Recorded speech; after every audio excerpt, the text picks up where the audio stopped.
फक्त महाराष्ट्रच नाही तर संपूर्ण भारतामध्ये ज्यांचा परिचय आहे ते प्रसिद्ध शेफ विष्णू मनोहर आपल्यासोबत आहे आणि सध्या विष्णू मनोहर एक वेगळ्या पद्धतीच्या अडचणीमध्ये सापडले आहे आणि ते ABP माझाच्या माध्यमातून संपूर्ण महाराष्ट्राशी बोलू इच्छितात। विष्णूजी, काय नेमकी डिजिटल अडचण तुमची झाली आहे?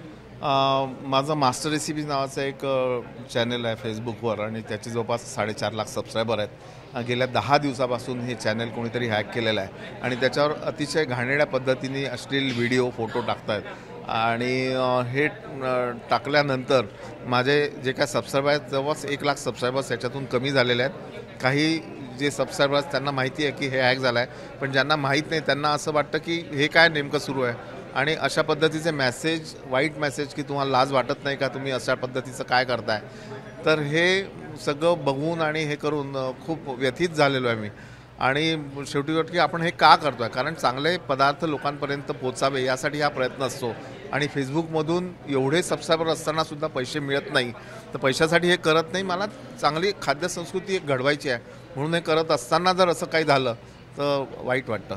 विष्णूजी, आता थोड्या वेळापूर्वी बोलताना तुम्ही भावूक झालेले होते, कारण गेल्या एवढ्या 3 दशकांची मेहनत आहे आणि प्रतिष्ठेला धक्का बसतोय आणि सोबतच काही जे आपले फॉलोअर्स होते ते आपल्यावर शंका घेते। खूप वाईट वाटतंय?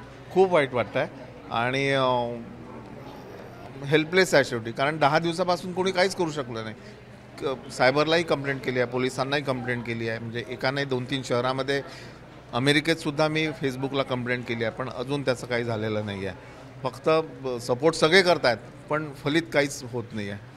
तर माझी सगळ्यांना ABPच्या मार्फत विनंती आहे की ती जी काय घाणेरडी पोस्ट जर तुम्हाला ती दिसते आहे तर त्याला प्लीज काहीही हात नका लावू, कारण तिथे बटन त्यांनी असं बरोबर मध्ये दिलं की आपण पोस्ट सरकवायला जातो आणि क्लिक होतं। एकदा क्लिक झालं की तुमचंसुद्धा चॅनेल किंवा तुमचंसुद्धा अकाउंट आहे ते हॅक होऊ शकतं। कुठून झालेलं आहे हे काही माहिती, प्राथमिक माहिती मिळाली? कुठल्या बाहेर देशातून झालं आहे की भारतातीलच कोणी हे कृत्य केलेले आहे? आमची म्हणजे प्राथमिक माहिती जी आहे तर ते मेक्सिकन लोकांनी कोणीतरी केलेलं आहे। मेक्सिकोत मागेही असाच एक प्रयत्न झाला होता आणि तेव्हा त्यांनी आम्हाला पैशाची मागणी केली होती आणि बिटकॉईन्समध्ये हे पैसे मागितले होते, पण नंतर आम्ही त्याच्याकडे लक्ष दिलं नाही, ते सोडून दिलं। मग पुन्हा 5-6 महिन्यांनी ते आम्ही रिकवर केलं, पण यावेळी थोडासा प्रकार जास्त भयानक आहे।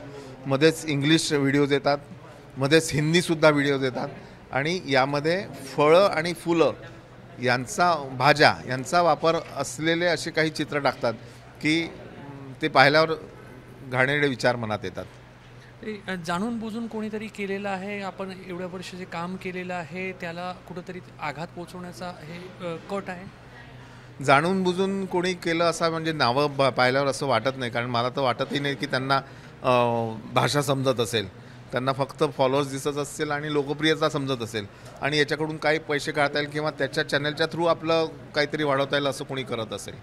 काय सांगणं आहे तुमचे जे काही सगळे प्रेक्षक त्या चॅनलचे आहेत किंवा जे तुमचे फॉलोअर्स आहेत त्यांना काय सांगणं? फॉलोअर्सला एवढंच सांगेन की माझ्याबरोबर राहा आणि हे चॅनल जर काहीच झालं नाही तर शेवटी बंद होईल, बंद करू, आपण नवीन चॅनल काढू आणि पुन्हा सगळ्या रेसिपीज तुम्हाला पुन्हा नव्याने दाखवण्याचा प्रयत्न करेन। जवळपास 2000 रेसिपीज आत्तापर्यंत त्याच्यामध्ये टाकलेल्या आहे आणि खूप मेहनत आहे म्हणजे एवढं सगळं करून अचानक लाख लोक आपल्याकडनं जावे चुकीचं आहे। तर फेसबुकचा जो विष्णू मनोहर यांचा जो पेज होता तो हॅकर्सनी हॅक केलेला आहे आणि गेल्या 10 दिवसांपासून वेगवेगळे भारतातील, महाराष्ट्रातील वेगवेगळ्या पोलीस युनिटचे सायबर सेल्स असतील किंवा फेसबुक असेल त्या सर्वांना संपर्क साधूनही कुठलाही तोडगा निघत नाही आहे आणि लोक जे आहेत ते त्यांना असा अनेकांना प्रश्न पडतो की विष्णू मनोहर यांच्याकडून अशी पोस्ट कशी काय टाकली जात आहे। त्यामुळे कुठंतरी विष्णू मनोहर जे आहे ते व्यथित झालेले, मात्र तज्ज्ञांच्या मदतीने फेसबुक पेज जो आहे तो हॅकर्सच्या हातून मुक्त करण्याचा त्यांचा प्रयत्न सुरू आहे। कॅमेरामॅन अतुल हेडेसह रजत वशिष्ठ, ABP माझा, नागपूर। ABP माझा, उघडा डोळे बघा नीट।